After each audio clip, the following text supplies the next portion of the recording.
Olá pessoal, continuando a nossa aula, de cirúrgica 2 e dando prosseguimento ao que eu falei na última aula, nós vamos falar hoje sobre câncer de laringe, que está na página 41 da literatura de vocês, da apostila. Então, na verdade, é, todo mundo tem uma noção, todo mundo já tem um conhecimento específico do que seja um câncer, né? Que é o desenvolvimento desordenado de uma célula. É uma célula que se desenvolve de uma forma anormal de outras células do organismo da pessoa. Então, não é regra, às vezes, também a gente falar que quem fuma pode dar câncer de pulmão, quem bebe pode dar câncer de fígado, e assim por diante. Na verdade, quem pega muito sol pode dar câncer de pele. Na verdade, toda exceção tem sua regra. São fatores condicionadores, são fatores condicionantes que podem contribuir para o câncer? Sim, pode contribuir para o câncer, para o câncer, tá? Então, na verdade, o câncer, ele é uma doença que qualquer pessoa pode desenvolvê-la. Não justifica a pessoa beber, não justifica a pessoa tomar sol, não justifica a pessoa fumar e ter câncer de pele, pulmão ou fígado, por exemplo, uma cirrose hepática, né? Que já está mais relacionado à própria bebida. Então, câncer de laringe que a gente vai ver agora, não tem só o fator modificável, que é o próprio cigarro, né? Que a gente fala. Também tem a questão dos alimentos quentes, também tem os fatores hereditários. A gente sabe que o câncer é uma doença hereditária. O câncer pode ser uma doença genética. Então, na verdade, alguém que nunca teve câncer na família se herdou de um avô, de um bisavô, e vai progredir isso mais para frente com outras pessoas da própria família, né? Então, na verdade, o câncer é assim. Ele desenvolve, compromete o órgão, né? Se der para ter tratamento curativo, vai ter.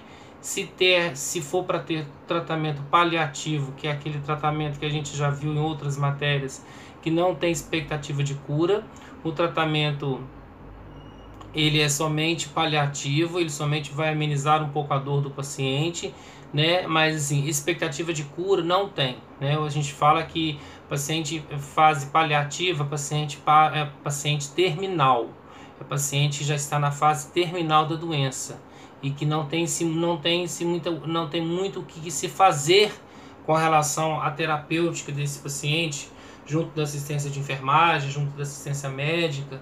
A gente sabe que não existe mais esse cuidado, porque o cuidado foi limitado devido à própria doença que desenvolveu outras doenças no organismo, assim falando, como se fosse uma metástase. Ok, gente? E o câncer de laringe, né? Laringe é um órgão oco, né? Por onde passa o ar, por onde passa o alimento, né? Na laringe que está localizada as cordas vocais, né? A gente tem tanto a parte extrínseca quanto a parte intrínseca, que eu vou falar para vocês o que é de dentro da laringe, né? Quando o câncer compromete, por exemplo, a parte intrínseca, que já é as cordas vocais. Quando se comprometer as cordas vocais do câncer de laringe, pode ter que a pessoa perder a voz, não ter mais como falar. O câncer extrínseco já é um câncer que compromete toda a região da parte externa da laringe e não compromete a parte interna, que é a parte intrínseca, de dentro, extra, de fora. Então não compromete a parte, né, das cordas vocais, que é a parte intrínseca. Então, segundo a literatura, né, o câncer de laringe é facilmente curável, principalmente porque a gente sabe que um dos primeiros sintomas que a pessoa sente quando tem câncer de laringe pode ser uma azia, pode ser uma pirose, né? Pode, que é a mesma coisa, pode sentir um mal-estar, pode ter dor ao deglutir, dificuldade para deglutir, dificuldade para engolir, que a gente chama de disfagia, pode ter também a litose, né? Algumas lesões, né? na próxima região da língua. Então isso tudo pode levar a acreditar que seja um problema mais sério. Claro que uma endoscopia digestiva, uma avaliação do médico, né, uma avaliação do dentista também, se for o caso, né, fazer aí uma biópsia do estômago, ou fazer, né, outros tipos de análises criteriosas para avaliar realmente se esse paciente tem ou não tem um comprometimento oncológico, tem ou não tem algum comprometimento de neoplasia que está levando a ele a ter esse câncer, certo, pessoal? É mais comumente 10 vezes mais frequente nos homens do que nas mulheres, mais comumente nos homens de 50 a 65 anos de idade. Esse fator já não é tão assim fidedigno, né? Porque hoje tanto a mulher quanto o homem fuma, bebe, tem uma vida regrada, tem uma vida desregrada, a mulher trabalha fora, já não tem mais aquele conceito de pensar que a mulher fica dentro de casa. Hoje não existe mais isso, né? Hoje a mulher também trabalha fora, a mulher é uma mulher trabalhadeira que está dentro do próprio setor da economia local, que é o trabalho externo de dentro da própria sociedade. Então, falar que isso está comprometendo mais o lado do homem do que o lado da mulher, a gente sabe que a literatura ela pode oscilar. Então, não é totalmente como uma regra essa questão. A gente viu, né, os fatores de riscos, que são o álcool, né, o cigarro, né, os alimentos quentes, os alimentos cítricos, que pode alterar as células, né, presentes nas mucosas da região da laringe. Né? A gente fala também muito sobre a questão da tensão vocal, né? A pessoa trabalhar muito com a voz, cantores, né? A gente fala calo, né? Nas cordas vocais, a pessoa às vezes perde a voz de tanto que ela fala por causa, né, do seu trabalho, que às vezes é cantar, do seu trabalho, que às vezes é dar aula, falar, né, de manhã, de tarde, de noite, e também pode comprometer, né? São fatores que não são todos eles que vão gerar tudo ao mesmo tempo. A gente está falando de fatores, de situações que podem levar o paciente a ter um câncer de laringe. Isso não é regra, né, da gente falar que quem canta vai dar câncer de laringe, que quem é professor vai dar câncer de laringe, como eu falei. Às vezes a pessoa nunca bebeu, às vezes a pessoa nem é professor e desenvolveu um câncer de laringe, né, por uma ordem genética, por uma ordem de hereditariedade e assim por diante. E aí a gente tem também aquela questão, como eu falei, a predisposição familiar, que é de ordem genética e de ordem hereditária. O tumor, né, gente, ele pode estar nas cordas vocais, como eu falei, fator intrínseco. Se está nas cordas vocais, ele vai comprometer a fala, e nos fatores extrínsecos, ele vai comprometer a parte externa da laringe e não vai comprometer a fala, né? A gente sabe que o paciente com câncer, no caso câncer extrínseco, né, é um paciente que vai sentir dor também ao deglutir, é um paciente que vai sentir, né, às vezes um odor desagradável, que é a presença aí, né, da halitose. Tanto paciente com câncer intrínseco ou paciente com câncer extrínseco de laringe, assim falando, vai ter dor ao deglutir, vai ter dor ao engolir, principalmente nos casos mais avançados, né? A gente sabe que existem vários tratamentos, várias condições para esse paciente ter uma qualidade de vida, principalmente quando a doença é descoberta no início. Quando ela é descoberta no início, né? Tem aí a quimioterapia, tem a radioterapia, tem a iodoterapia, né? São os hormônios terapêuticos que também vão contribuir para o tratamento dessa pessoa. Além de tudo, a própria, né? Vamos virar aí,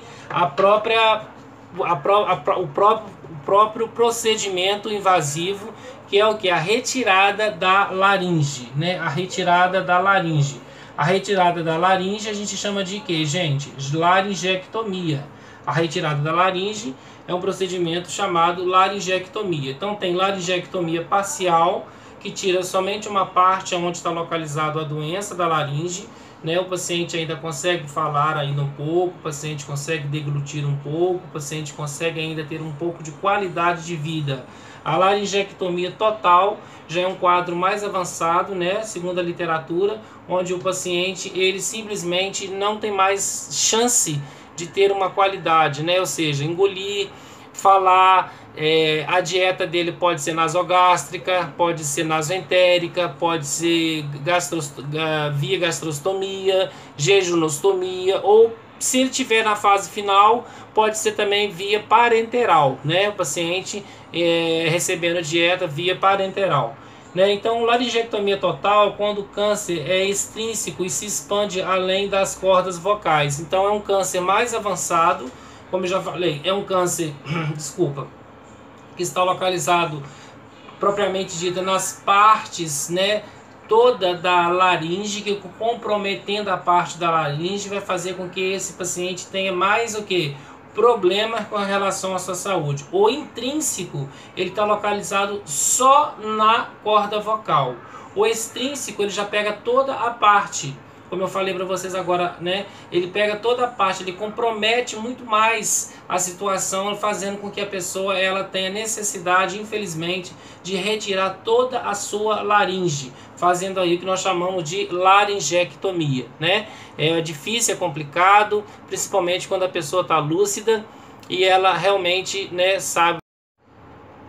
Pessoal, então, além do problema, né, que a pessoa vai enfrentar do câncer, né, de laringe, câncer extrínseco, que vai comprometer toda a parte da laringe, tirando ela toda, tem um intrínseco que compromete só as cordas vocais. Então, assim, as chances são maiores de tratamento e de cura. E tem a laringectomia com, né, a gente sabe, com a laringoplastia, que é o tratamento cirúrgico via cirurgia plástica, onde vai se tentar reconstituir com um cano, tipo como se fosse um cano, né, plástico, mas não é, lógico, é uma prótese que é colocada no paciente para ele ter como voltar a tentar ter qualidade de vida, para ele voltar a ter uma condição melhor para sobreviver. Né? Então aí a gente tem a laringectomia parcial.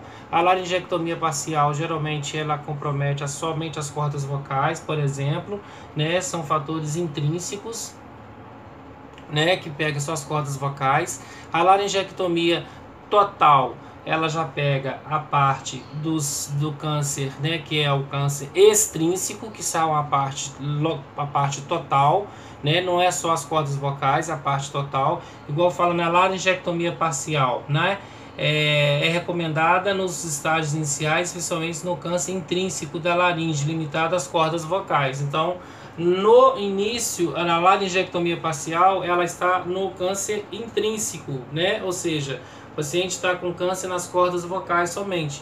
Então a probabilidade do paciente ter condições de ter cura é muito maior do que se fosse, lógico, em outro setor, em outros estágios e assim por diante, fazendo com que o paciente não tivesse qualidade de vida. Queria que vocês pegassem comigo na literatura de vocês, na página 46, né, da I3, na página 46 da I3, falar também um pouco de câncer oral de uma forma geral. O câncer oral é a cavidade oral em qualquer parte da boca, inclusive a faringe, altamente curável e descoberta no início, né? Então o câncer oral, né, ela praticamente a gente pode dizer que é o câncer de boca também, que pode pegar essa parte toda, que envolve toda a parte da estrutura, né, da cavidade oral do sistema digestório, que a digestão começa pela boca, né, e termina pela região retal. Então, esses cânceres de lábios, boca, câncer, igual está falando aqui, de língua, câncer de boca, são câncer que estão todos interligados um ao outro, principalmente pela questão do próprio cigarro. Igual fala câncer labial. Esse tumor, geralmente chamado de epitelioma, ocorre mais frequentemente como uma úlcera nos lábios inferiores dos homens. Gente, tentar com relação a isso, né, os nossos pacientes, os nossos clientes, pessoas vocês que sairão daqui, trabalharão em PSF, em Programa Saúde da Família, Estratégia de Saúde da Família, Atenção Primária, né? Presta atenção em pacientes que há uma lesão na boca que não fecha por mais de 7, 10, 15, 20 dias. Tem alguma coisa de errado acontecendo com esse paciente, uma úlcera na língua, né? Uma lesão na língua que não está fechando, né? O paciente às vezes é tabagista de longo prazo, 40, 50 anos, que já fuma. Então, é um paciente que a gente tem que colocar como em alerta e providenciar uma orientação de um profissional habilitado na área, seja um dentista, seja um médico, mas que olhe esse paciente, que avalie esse paciente para a gente ver por que essa ferida não está fechando, por que essa ferida não está cicatrizando e fazer ali uma biópsia, se for o caso, para analisar melhor. É um câncer de língua? É um câncer de bochecha? É um câncer de gengiva? É um câncer de lábios? Né? É um câncer, né, como a gente falou, um câncer oral que pega a cavidade oral como toda e assim por diante, tá? E o câncer de língua, né? A língua é um órgão muscular altamente vascularizado e com abundante drenagem linfática. Se o câncer lingual se desenvolve, a constante expansão e contração da língua pode facilmente forçar pequenas células do tumor para dentro dos canais linfáticos. Porque a língua, tudo que a gente vai fazer, tudo que a gente coloca na boca, a gente força a língua para entrar, né, dentro do organismo. Então é um fator fisiológico, né, que a língua ela leva células, né, ela empurra tudo aquilo que nós colocamos na boca e tudo aquilo que está na língua, sobre a língua, para o sistema linfático e também para as outras partes do nosso organismo. E com isso pode ocorrer o que eu chamo de quê? Quem tem câncer de língua? Metástase. Né? A cirurgia para a retirada do câncer de língua chama-se oglossoectomia. Né? É triste a gente ver pacientes, né, que já estão aí em fase final, que já perderam a língua, que, né, por causa do câncer já tentaram radioterapia, tentaram quimioterapia, tentaram fazer às vezes iodoterapia, hormonoterapia, né, mas infelizmente não teve jeito, porque o câncer de língua, né, tem esse problema da língua tá levando para dentro do organismo essas células, principalmente para o sistema linfático, e causando o que nós chamamos de metástase, ou seja, câncer em outras áreas do organismo, comprometendo a qualidade de vida da pessoa e levando ela talvez à fase paliativa e à fase final, né? O estágio inicial do câncer da língua, da superfície antero-inferior ou das paredes laterais da língua, é geralmente detectado com pequena úlcera que não cicatrizou em 3 semanas. Como eu falei, 20 dias, 21 dias. Então é complicadíssimo isso daí. E ao mesmo tempo muito sério quando a gente conhece alguém, quando a gente está cuidando de um paciente que tem uma lesão na língua e essa lesão ela não fecha, essa lesão ela não cura, essa lesão ela não sara, e a gente tem que providenciar, né, como profissional da área da saúde, né, condições para que um profissional habilitado na área avalie o quadro e vê aí qual a melhor conduta para esse paciente, certo? E aí, gente, continuando a falar sobre câncer de língua, câncer de oral, câncer labial, que são câncer de lábios, né? O câncer de lábios é o câncer que vai também comprometer, como eu falei, os lábios, porque tem a presença de lesão, né? A presença de fissura labial. Uma das causas do câncer de lábios, né? Eu não citei aqui, né? O paciente tem muita leucoplaquia. O que é leucoplaquia? Uma quantidade maior de células, né, esbranquiçadas presentes na região labial, né, são fissuras labiais que o paciente possa ter.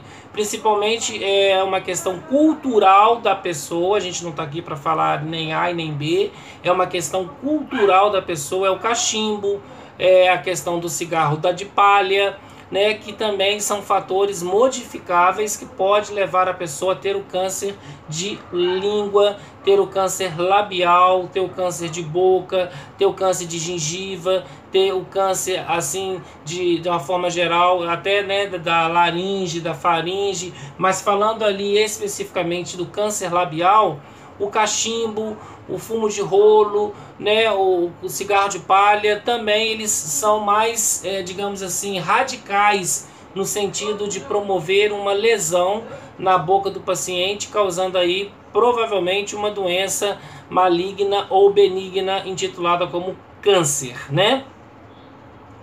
E aí a gente tem a lesão típica, uma úlcera indolor endurecida com bordas salientes. Todos os cânceres que a gente está falando agora, principalmente da região oral, câncer de oral, câncer labial, câncer de língua, câncer de boca, são cânceres que têm a presença de lesões, são cânceres que têm a presença de machucados, feridas, são úlceras presentes dentro da boca que não se cicatrizam, né? Então é um alerta para o nosso paciente. Às vezes ele em casa ele não sabe, ele não tem conhecimento, né? Às vezes ele acha que aquilo pode ser uma afta, ele pensa que aquilo pode ser uma estomatite e vai passando. Quando for perceber, né, a amplitude do problema vai estar muito maior do que a gente possa imaginar, certo? Eu quero que vocês peguem comigo, né, na parte que fala do câncer de esôfago, que está lá na página 50. Esôfago na página 50. Eu quero que vocês peguem comigo. Gente, toda a página que eu estou passando para vocês, estou explicando a matéria, né? Câncer de laringe, agora eu falei do câncer de boca, oral, labial, câncer de língua, câncer oral, câncer de boca. Às vezes a pessoa ela perde os lábios, né? Tem o câncer de gengiva também. Tudo isso é questão da matéria da prova. Eu sempre falo, deixo aqui aberto para vocês. Qualquer dúvida que vocês tiverem com relação à minha matéria de cirúrgica 2, vocês podem deixar para mim, tanto no privado quanto no coletivo.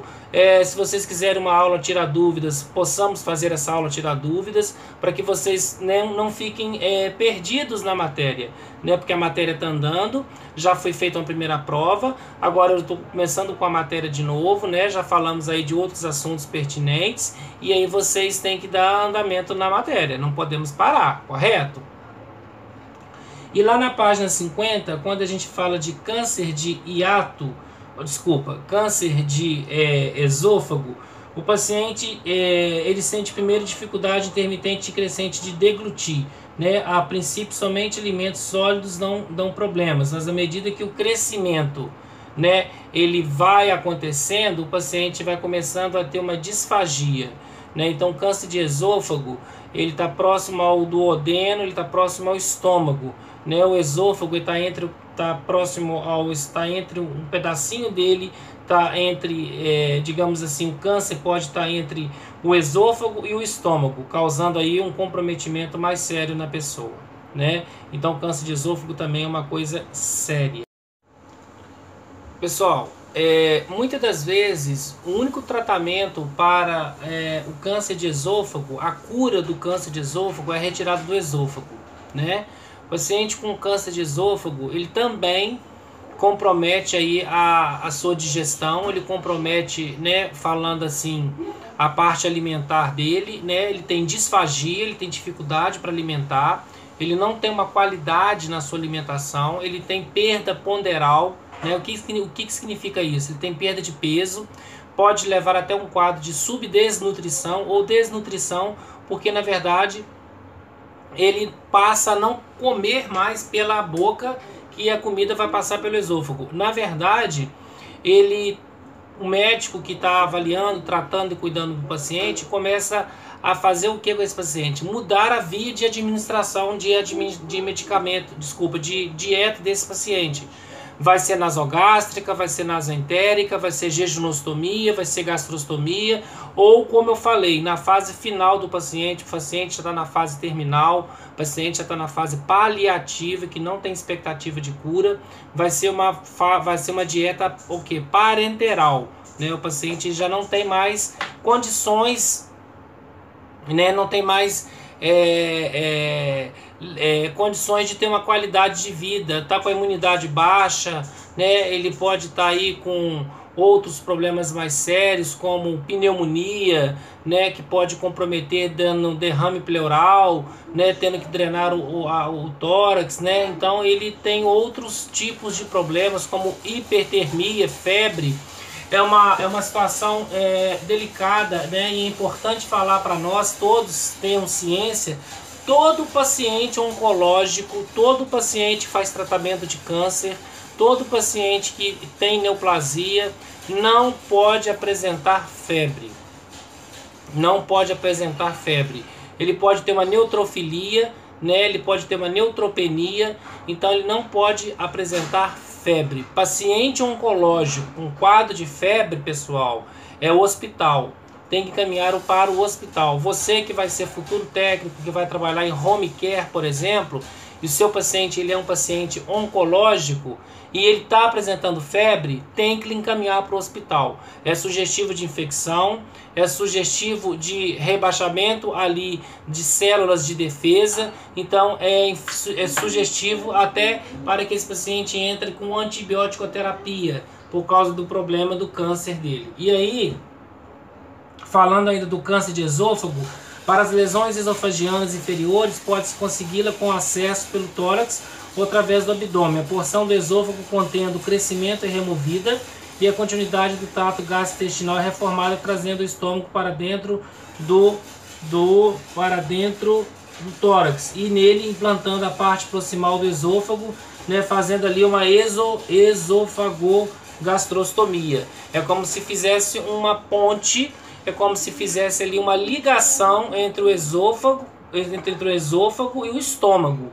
Porque, na verdade, se o câncer tiver entre o esôfago e o estômago, tem como tirar aquela porção do câncer, né, em cunha, por exemplo, tira o câncer de esôfago e liga o estômago diretamente ao esôfago, fazendo o que nós chamamos aqui, segundo a literatura, esofagogastrostomia, né? E isso daí é importante porque, na verdade, o paciente ele vai ter um pouco de melhora do quadro clínico dele. Mas quando já é, quando já é um caso mais avançado, um caso mais delicado, uma idade mais avançada, né, que são fatores não modificáveis, a gente sabe que a tendência, a probabilidade de melhora vem diminuindo a cada porcentagem que você vê que o paciente não está tendo melhora no quadro clínico dele. Infelizmente isso pode acontecer? Pode, né? As causas do câncer de esôfago: bebida, né? O álcool, ele pode também estar ligado ao álcool, o cigarro também, né? Além dos outros cânceres que a gente falou, né? A questão do esôfago que está próximo ao estômago, alimentos quentes, tem gente que engole comida, né? Na verdade não mastiga, engole, e é um problema sério porque a comida ela quente, ela pode lesionar células importantes da região do esôfago, da laringe, da faringe, da região da gengiva, da região da língua, como a gente falou, que a língua ela empurra células para o sistema linfático, causando graves danos para a pessoa, e ela automaticamente não sabe aquilo que tá ocorrendo com ela e necessariamente, infelizmente, ela vai saber pelo médico, pela pessoa que está cuidando dela, que ela tem uma metástase por causa do câncer de língua. Correto, gente? Eu queria que vocês pegassem comigo agora uma outra parte da matéria de vocês, tá? Como eu falei, qualquer dúvida que vocês tiverem, vocês podem tirar comigo, vocês podem falar comigo. É chamada de oclusão arterial aguda, né? O que é uma oclusão? Na verdade, a palavra oclusão significa fechamento. Fechamento, diminuição, estreitamento, né? Quando eu chamo de estenose, quando eu chamo de adelgaçamento. Então, oclusão arterial aguda, fechamento de uma artéria. Fechamento, né, de uma artéria profunda. Pode ser uma artéria femoral, pode ser uma artéria tibial, pode ser uma artéria poplítea, pode ser uma artéria fibular, pode ser uma carótida, pode ser uma artéria vertebral. Então, na verdade, não existe somente uma área do corpo que pode ocasionar uma oclusão arterial aguda, que é o fechamento daquela área onde o sangue vai passar. Se não tem passagem para o sangue, não tem presença de oxigênio. Então, ali naquela área vai estar o quê? Prejudicada. Se for, por exemplo, uma oclusão das coronárias, por exemplo, dor no peito. Se for uma oclusão nas pernas, dores nas pernas, porque falta oxigênio nas pernas. O sangue ele não chega nos membros inferiores, não chega na artéria poplítea, não chega na artéria femoral, né, ou na artéria inguinal, ou na tibial, na fibular. Então, essa oclusão arterial aguda que eu estou falando agora para vocês, ela pode estar localizada em qualquer parte do corpo, né? E principalmente quando a pessoa ela tem uma trombose venosa profunda, TVP, que é um trombo, um coágulo que está presente numa artéria qualquer, do membro inferior, do membro superior, e pode ficar alojada interrompendo o fluxo sanguíneo. Interrompendo o fluxo sanguíneo, essa pessoa pode ter uma AVE, ela pode ter um infarto agudo do miocárdio, ou ela pode ter uma embolia pulmonar, como a gente já viu na última aula. Quando o trombo se desprende das pernas e vai para o coração, a gente chama de infarto agudo do miocárdio. Quando o trombo se desprende e vai para o cérebro, a gente chama de quê? De acidente vascular encefálico. E quando o trombo se desprende e vai para o pulmão, propriamente falando, na verdade é a artéria pulmonar, o paciente tem o quê? Um TEP. O que é um TEP, professor? Tromboembolismo pulmonar. Sensação de falta de ar, tem aquele cansaço, aquela fadiga, aquela necessidade de querer falar e não conseguir falar. O AVE são as sequelas neurológicas que pode acontecer, dormências, diminuição da fala, pitose palpebral, né? O olho ele cai, né? O infarto agudo do miocárdio pode levar a pessoa, né, ao óbito ou não, né? A pessoa pode ter 3 infartos, pode ter 4 infartos, ou no primeiro infarto que ela tiver, ela já vai a óbito de uma vez.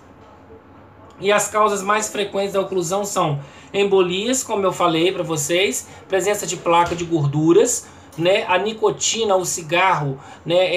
Ela agrega, ela forma um êmbolo, ela forma uma pasta dentro das artérias, da parede das artérias, fechando a passagem do sangue. Né? Então, com isso, muitas pessoas que são tabagistas, são etilistas, por exemplo, tabagistas, a nicotina ela serve como efeito tampão. Ela fecha aquela artéria, ela fecha aquela né, artéria profunda, acabando com que ali não tenha presença de sangue, não tenha presença de fluxo sanguíneo, causando problemas mais sérios que a gente chama de quê? De oclusão arterial aguda.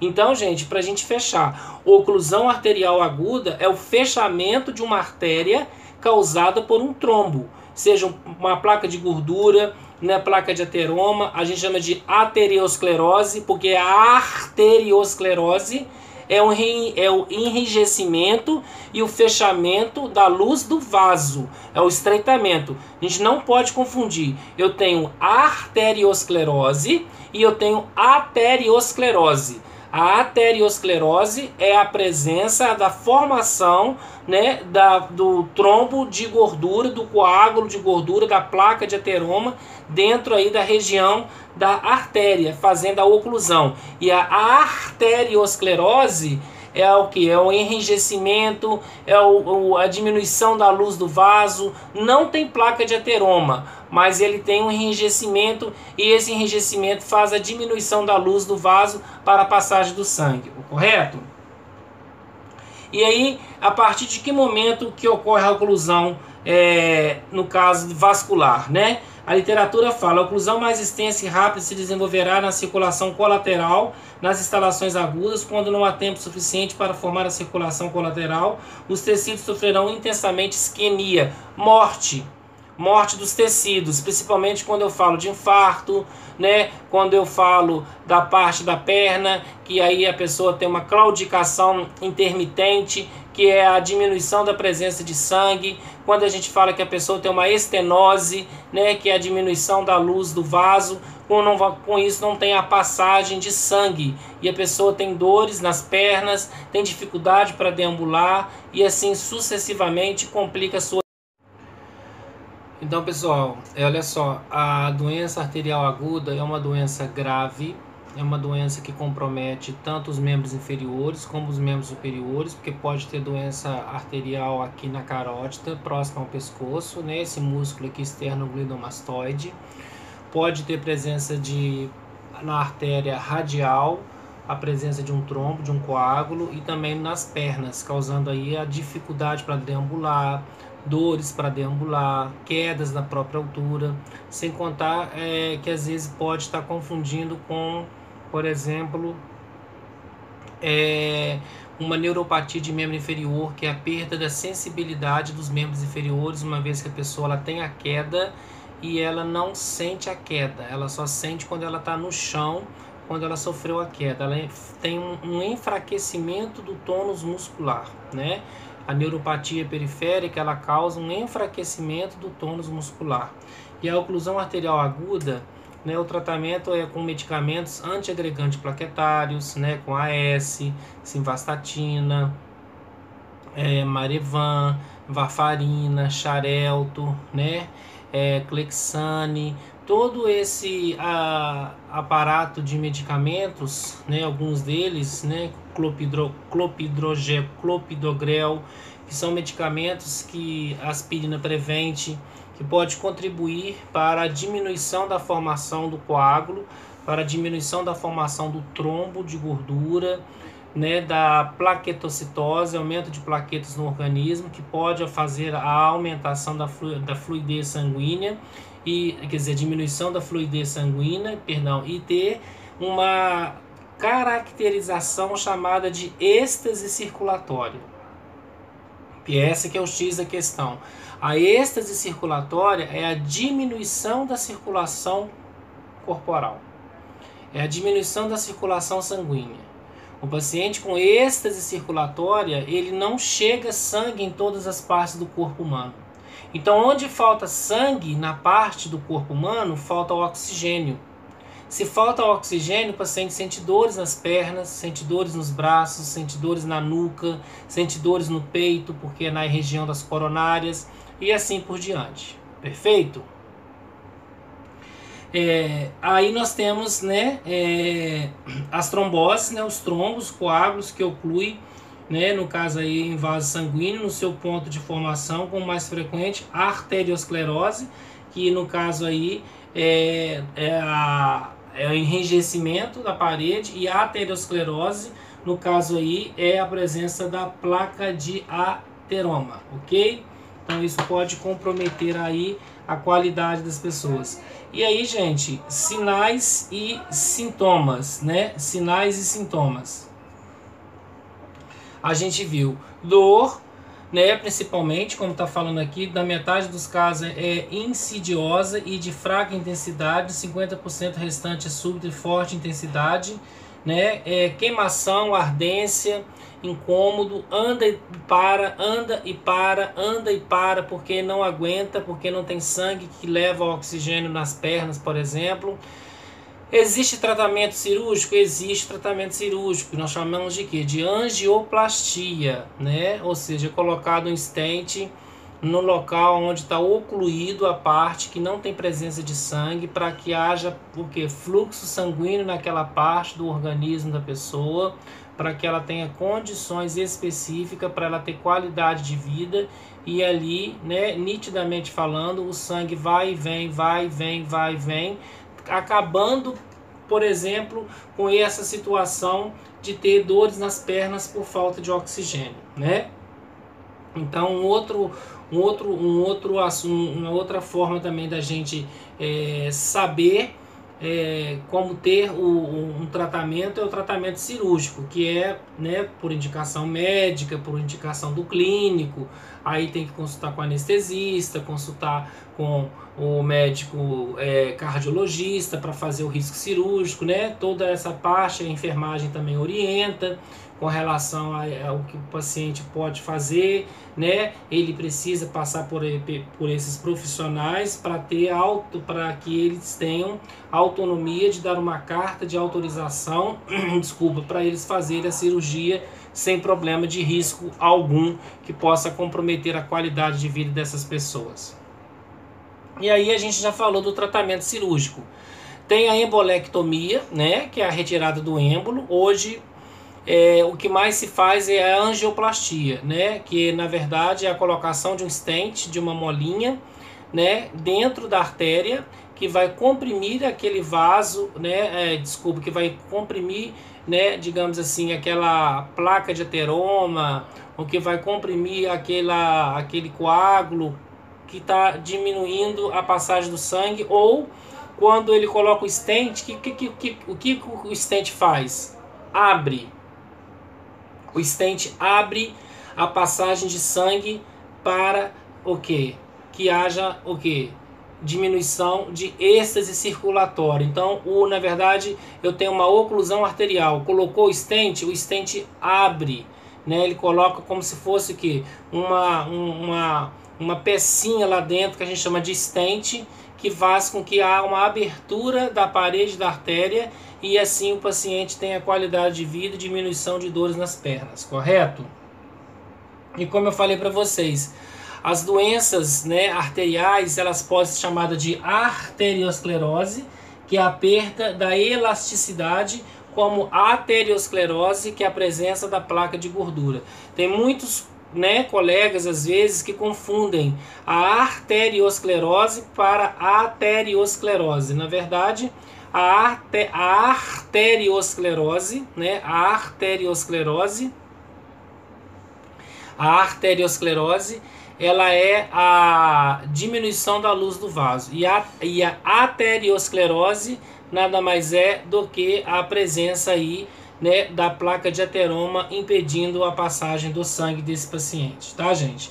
E aí, falando, né, dessa obstrução arterial crônica com perda da elasticidade, endurecimento da parede vascular periférica, causada por cálcio, causada por plaquetas, causada por placa de ateroma, causada por aumentos aí de fibrinas, né? O colesterol aumentado também, o sedentarismo, o tabagismo causado pela nicotina. Então são esses fatores condicionantes que podem provocar uma arteriosclerose, que é a diminuição da luz do vaso, ou uma aterosclerose, que é a formação da gordura, do trombo, né? E aí com isso impede a passagem do sangue, a pessoa não tem qualidade, a pessoa não consegue viver de uma forma correta, de uma forma tranquila, e ela acaba tendo aí que usar medicamentos por longos e longas datas, até que ela consiga, né, ter qualidade de vida aí assim sucessivamente.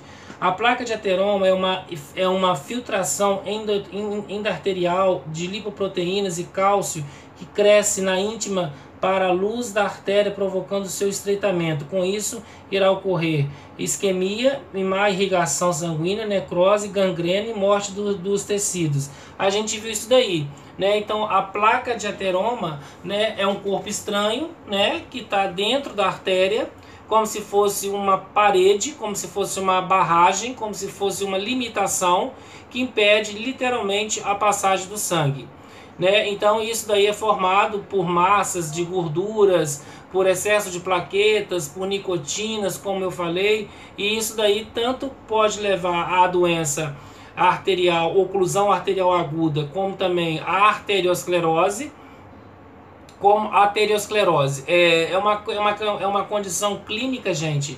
É uma condição pessoal, mas pessoal da terceira idade usar cálcio não é tão indicado mais. Por que pessoal da terceira idade usar cálcio não é tão indicado mais? Para que eu vou usar cálcio para uma pessoa que já tem osteoporose? Para que eu vou usar cálcio para uma pessoa que já tem osteopenia? Quem tem que usar cálcio somos nós, jovens ainda, que tem que fazer a prevenção da osteoporose. Agora, eu comprar cálcio para quem já tem osteoporose, eu estou jogando dinheiro fora. Isso é uma questão particular, é uma questão, não é uma questão universal, com todo respeito aos médicos que prescrevem, com todo respeito às pessoas que usam o medicamento do cálcio, mas o cálcio na terceira idade, ele enrijece a parede da artéria. O cálcio na terceira idade, ele faz uma diminuição da parede da artéria, fazendo com que haja o quê? Menos presença de fluxo sanguíneo na região ali presente. Mas assim, o geriatra passa, o cardiologista passa, o ortopedista passa, o osso já está poroso, o osso ele já está descalcificado. O que é um osso descalcificado? É um osso que não tem mais cálcio. Para que eu vou dar cálcio para uma pessoa que eu sei que o organismo dela não vai mais absorver cálcio? Não vai mais absorver cálcio. E com isso ela vai ter um enrijecimento da parede da artéria, ela vai ter um endurecimento da parede dessa artéria, causando o que eu chamo de quê? Já falei isso para vocês na aula de hoje. Êxtase circulatória. Causando uma êxtase circulatória, comprometendo assim a qualidade de vida dessas pessoas. Mas a gente tem que respeitar a todos, né? Isso aí é uma opção de cada um, é uma condição, né, que cada um tem, e a gente não está aqui para denigrir, para falar mal, muito pelo contrário, a gente está aqui para passar informação para todo mundo, né, e assim sucessivamente. Então, gente, a arteriosclerose, só para vocês não esquecerem, é a perda da elasticidade da parede da artéria, colágeno, elastina, né? Então já não tem mais aquela vasodilatação. E a gente tem a aterosclerose, que é a formação do trombo de gordura, impedindo assim a passagem do sangue, né? São complicações que podem trazer como título aí a doença chamada de oclusão arterial aguda, que eu acabei de explicar para vocês, ok? Então fica aí esse recado, essa aula de hoje, tá? Qualquer dúvida que vocês tiverem, mandem para mim. Um forte